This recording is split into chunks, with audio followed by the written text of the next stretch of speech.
title po natin ay Open Heaven in the Midst of Pain and Suffering. Grabe, nung kakabaptize ng kahapon, may pain and suffering pala. May pain and suffering agad yung next, no? So, basahin po natin dito sa Acts 6, 5 to 8, sabi po dito, no, na nalugadan po ang kapulungan sa panukalang ito, kaya't pinili nila si Esteban, isang lalaking lubos ang pananampalataya sa Diyos at puspos ng Espiritu Santo, at sina Felipe, Procoro, Nicanor, Timon, Parmenas, at Nicolas na taga Antioquia, isang gentil na nahikayat sa pananampalatayang Hudyo. Next, ang nanghiharap sila sa mga apostol, sila ipinanalangin at pinatungan ng kamay. Next, please. Patuloy na lumaganap ang salita ng Diyos at tumami ang mga alagad sa Jerusalem. At maraming paring Hudyo ang naniwala sa magandang balita. Pinagpala ng Diyos si Esteban at pinagkalooban ng kapangyarihan, kaya nakagawa siya ng maraming kababalaghan at himala sa harapan ng manla. So, amen. Ayan. So, sa background po dito, again po, bago natin puntahan ang senaryo ng open heaven, kilalanin muna natin si Stephen, no? Si Stephen ay isa sa mga unang leaders ng church. Siya ay full of faith, siya ay full of the Holy Spirit, siya ay may wisdom from the Lord, at meron din siyang good reputation. So in short, solid ang character niya. Kahit na wala pang spotlight, nag-serve siya, ginagawa niya yung will ng Lord, na kahit hindi pa naman siya nare-recognize. So kaya naman kapatid, no, kung feeling mo walang nakaka-recognize sa'yo, nakikita ng Lord kung anong ginagawa mo. Amen. No? Amen. So, kung feeling mo or kung ginagawa mo, nag-aayos ka ng upuan sa church, nakikita lahat ng Lord yon. Walang maitatago sa Lord. Kaya naman, ano ang ginawa niya, no? Hindi lang siya taga-serve ng pagkain, kundi ginamit siya ng Diyos sa miracles at powerful na preaching. So dahil dito, nakipag-debate sa kanya ang mga religious leaders. Pero hindi nila siya matalo sa wisdom. Kasi nanggagaling saan yung wisdom niya? Galing sa Lord. Amen. So ganun din si Jesus, no? Nung nagkatawang tao siya, yung mga religious leaders, hindi siya matalo, no? Kaya naman ang ginawa sa kanya, false accusations, no? Pareho silang dinakip, no? So ayun nga, so bakit siya dinakip, no? Dahil sa false accusations po, inakusahan siya na nagsasalita siya laban kay Moses, laban sa templo, yung blasphemy sa Lord, kaya siya hinuli at dinala sa council. So pero, may matapang na patinindigan si Stephen. Amen? So nag-preach siya ng truth. So buong history ng Israel, preach niya yun. Tinawag niyang stiff-neck ang mga tao sa hindi pagsunod sa Diyos. So, matapang si Stephen, amen? Amen. Amen. So, imagine, nasa hukom ka sa council, no? Pero nanindigan pa rin siya. Mag-isa lang siya doon. Yes. Pero nandun yung council, no? I-judge siya ng mga nandun. Pero may paninindigan siya. Tinayuan niya, talagang nilaban niya yung truth na alam niya. Amen. Kaya naman, ang nung naging resulta, nagalit ang mga tao, kinuyog siya, hindi pinalabas ng city, at doon nagsimula ang pagbato hanggang siya ay mamatay. Ayan, so habang binabato siya at papalapit ang kamatayan, nakita niya ang open heaven. So, next verse. Sabi dito, ngunit si Esteban na puspos ng Espiritu Santo ay tumingala sa langit at nakita niya ang kaluwalhatian ng Diyos at si Jesus na nakatayo sa kanan ng Diyos. Kaya sinabi niya, tingnan ninyo, nakikita kong bukas ang kalangitan at ang anak ng tao na nakatayo sa kanan ng Diyos. Tinakpan nila ang kanilang mga tenga at nagsigawan. Pagkatapos sabay-sabay nilang sinugod si Esteban. So makikita po natin dito sa kwento ni Esteban, no, ni Stephen, na open heaven can happen kahit first day mo. No? Amen. So kahit na hindi magandang sitwasyon ng buhay mo, maaari pala na magbukas ang heaven, no? Na magbukas ang kalangitan. So Stephen, no, hindi siya nasa church. Hindi siya nasa answered prayer moment niya. Kasi nga, binabato siya, mamamatay na siya. Pero nakita niya na bukas ang kalangitan. Amen. So, ito po yung mga key points po natin, no? Una po is, open heaven is not about comfort. So, do we all agree na hindi naman nasa comfort si Stephen? Mamamatay na siya, binabato na, may nasasaktan siya, kala, no? So, kala natin no, bukas ang langit, pag magaan ang buhay, no, walang problema, at saka po sagana yung blessings, akala, no, ganun lang, no? Pero, sabi dito, no, para kay Stephen, may pain, may attack, may injustice, merong persecution sa kanya. Pero nakita niya ang presensya ng Diyos. Amen. So hindi mo kailangang maayos ang paligid mo para maranasan mo ang presensya ng Lord. No? Kahit sa problema, no, ano bang problema natin? Problema sa buhay, problema ng pamilya, problema sa school, sa trabaho, pwede mo maramdaman ang presensya ng Diyos. No? Kung ikaw ay nakafocus sa Kanya, hindi sa problema na kung anong meron ka. Amen. So, katulad, ito may illustration ko dito. No, isipin niyo po, gabi, no, brown out. So, walang ilaw ang buong bahay, tahimik, no, wala kang makita. Hindi mo alam kung saan ka lalakad, amen? So, hindi mo alam kung may tatamaan ka o kung anumang bagay na makakatama sa'yo. Tapos biglang may flashlight. Hindi niya pinaliwanag ang buong bahay. Hindi na wala ang dilim. Pero nakita mo ngayon kung saan ka hahakbang. Makakaiwas ka sa mga bagay na pwedeng makasakit sa iyo at higit sa lahat, may direction ka na. Basahin po natin yung Psalms 119:105.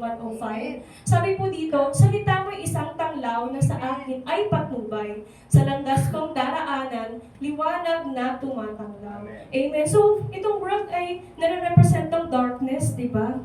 Pero may salita ka ng Diyos. So, may direction ka. Alam mo kung saan yung path na pupuntahan mo. Kasi meron kang ilaw na nagmumula sa Lord. Ayan, so ganun ang open heaven. Minsan, hindi naalis ng Diyos ang dilim, pero binibigyan ka niya ng liwanag. Hindi nawala ang problema, pero may presensya ng Diyos. Amen. So pangalawa po natin is, what you focus on will shape you. So, Stephen has two options. Option A, tumingin sa taong bumabato sa kanya, then what's gonna happen? No, mapupuno siya ng galit, mapupuno siya ng takot, at pagkamuhi. No? Pero ang option 2, D is tumingin sa Diyos at mag-focus sa kaluwalhatian ng Lord. No? Kung saan ka nakatingin, doon ka dinadala ng puso mo. No? Kapag overwhelmed ka na ng problema, consciously itaas mo yung kamay mo sa Lord. Amen. Amen. So, example, no, sa stress ka sa trabaho, sa halip na mag-focus ka sa unfair na boss mo, sa unfair na teacher mo, no, sa kapitbahay mo, no, manalangin ka at magpasalamat sa blessings mo. Amen. Kasi, totoo pala, no, na kapag nag-focus ka sa stress mo, kasi personally, sa guilty as charged, may stress ako talaga sa trabaho, no. Kasi ngayon, ang trabaho ko is magtatlong tao. Gano'n. So, mag-stress ko, mag-focus ako dun, mapapagod lang ako. So, ang ginagawa ko to help me, no, to give me strength is to really trust in the Lord at pag-pray sa Kanya na bigyan ako ng kalakasan. No, at saka, minsan iniisip ko, kaya ko magpagkasya yung 8 hours ko sa buong trabaho ko. Pero praise God, no, pag tinaas mo pala sa Lord, kasya. Amen. Salamat po sa Lord. So, ayan, so, itong example po natin dito, no, yung parang social media. So, kung ano yung lagi mong pinapanood, ay yung nilalike mo, sinesearch mo, yun ang lalabas sa feed mo. Amen? So, ayan, so kung puro drama, negativity, tas after ng ilang scroll mo, ganun ka na din. Di ba? Ganun ka na yung sinasabi mo, yung sinasalita mo, hindi mo na malayan, ganun na pala yung sinasabi mo na pala siya. Ayan, nagigaya mo na sila yung pinapanood mo. So, alam niyo ba na hindi lang sa phone ang algorithm, nangyayari din sa puso at isipan. Yes. No? Kung saan ka nakatingin, kung ano yung pinipig mo sa sarili mo, kung puro problema ang tinitignan mo, yes, lalakas ang worry mo, lalakas yes, yung fear mo.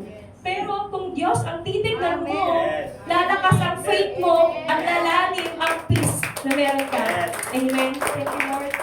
Tapos, ayan sa next verse po. Spirit-filled people see differently. So, at dahil nakita ni Stephen ng open heaven, kasi sabi sa Acts 6:5, siya ang puspos ng Espiritu Santo. So, spirit-filled lifestyle ay hindi ito constant, hindi ito agad-agad na meron ka ng spirit-filled na lifestyle. So, ito ay nagagawa, no, kapag ikaw ay may disiplina, may panalangin, pag-aaral ng salita, worship, at constant na reliance sa Lord. No? Kung ikaw ay talagang constant na rely mo yung lahat para sa Lord, inire-rely mo sa Diyos, magkakaroon ka ng spirit-filled na lifestyle. So, hindi to instant noodles na bigla-bigla na lang spirit-filled lifestyle ka na. So, ito ay process. So, katulad ni Jesus na nakapako sa krus, nakatingin siya sa Ama. Hindi siya hindi sa mga umuusik sa Kanya. Sa halip, pinanalangin niya pa. Katulad din kay Stephen, no, sa Acts 7:60, lumuhod si Esteban at sumigaw ng malakas, Panginoon, huwag mo po silang pananagutin sa kasalanang ito. Di ba, same scenario ng kay Lord?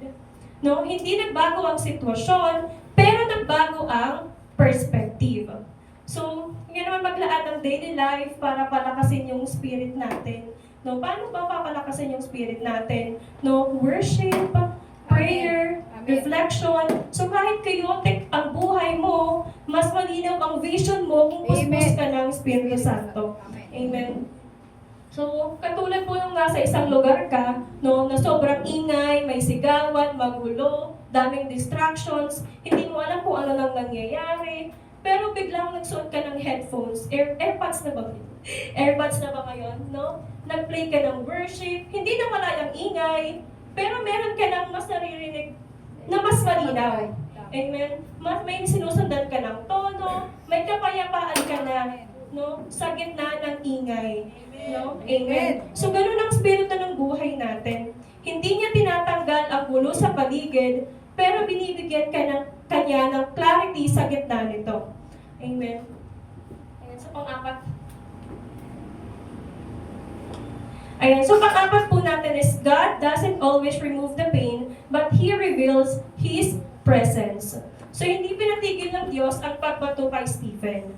Pero, ginawa niya ang pinakamahalaga. Pinakita niya ang sarili niya. Amen. So, hindi lahat ng prayers automatic ang solusyon. Hindi naman agad-agad answered prayer. Amen. So, open heaven ay presensya ng Diyos. Kaya, church, huwag natin hintayin na mawala ang problema para makita natin ang Diyos. Hanapin natin ang presensya ng Diyos sa gitna ng sitwasyon. Amen.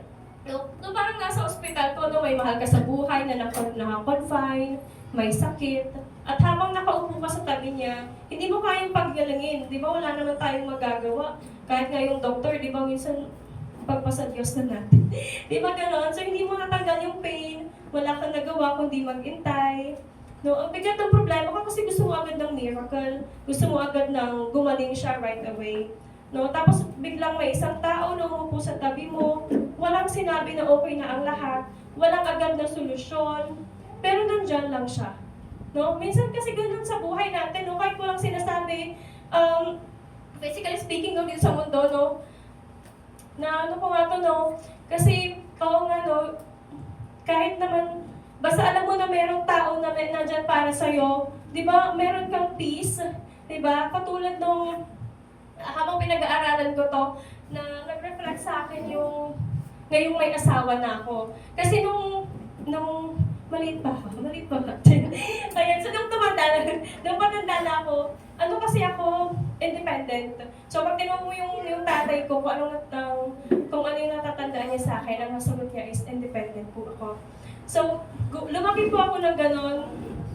So, mahirap po sa akin na ayun yung struggle ko ngayon is yung mag-submit to authority. Kasi for 23 years, no, ako lang nag-decision para sa sarili ko, ako lang lahat, no.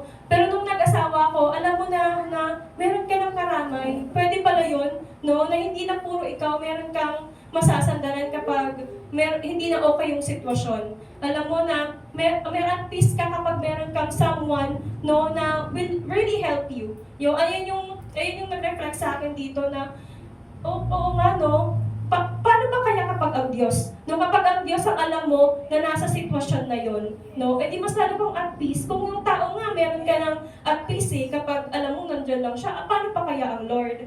No, ganun din ang Diyos, ganun din. Ayan, so, tahimik kapag kasama, hindi ka iniiwan at somehow mas gumagaan ang pakiramdam mo at hindi ka nag-iisa. Amen.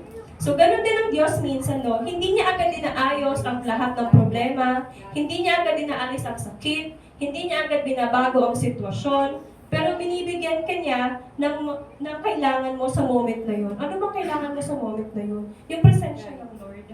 Amen. Ang pinakamahalaga talaga is yung presensya ng Lord. No? Ayan. So, minsan hindi kayo lalabas ng Diyos sa problema, pero papasok siya doon kasama mo. Amen. So, kaya ngayon, church, ano ba yung binabato sa'yo ngayon? No? Ito ba ay problema sa pamilya, pressure sa trabaho, sa school, rejection, anxiety?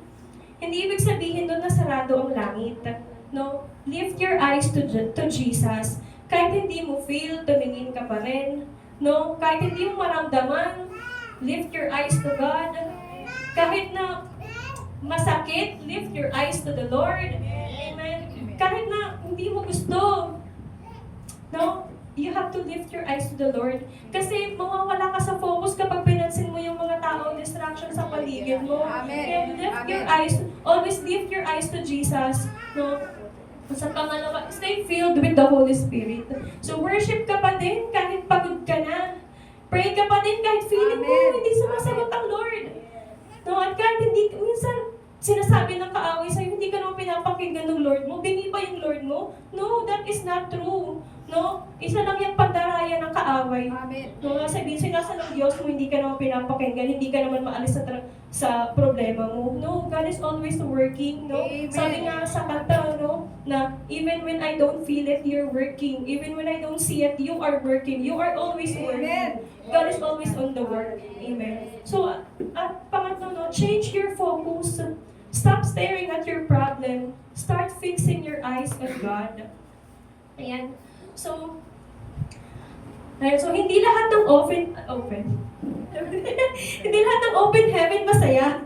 Pero lahat ng open heaven, makikita mo ang Diyos. Amen. At kapag nakita mo ang Diyos, kahit hindi magbago ang sitwasyon, magbabago ka. Ikaw mismo ang magbabago. No? Kasi minsan gusto natin gabaguhin yung problema, gabaguhin natin yung sitwasyon. Pero pag lumapit ka pa sa Lord, yung isip mo, yung puso mo, yun pala yung mababago. Marirealize mo na, ako pala yung may mali. No? Amen. So, ayun lamang po. Ayun lamang po ang maikling devotion ko po sa umagang ito. So, open heaven is with Jesus alone. To God be all the glory. Amen. Praise God po, no? Tunay po ng open heaven ay sa presensya po ng Diyos. Amen po ba? Amen. Meron po man tayong mga problema o wala,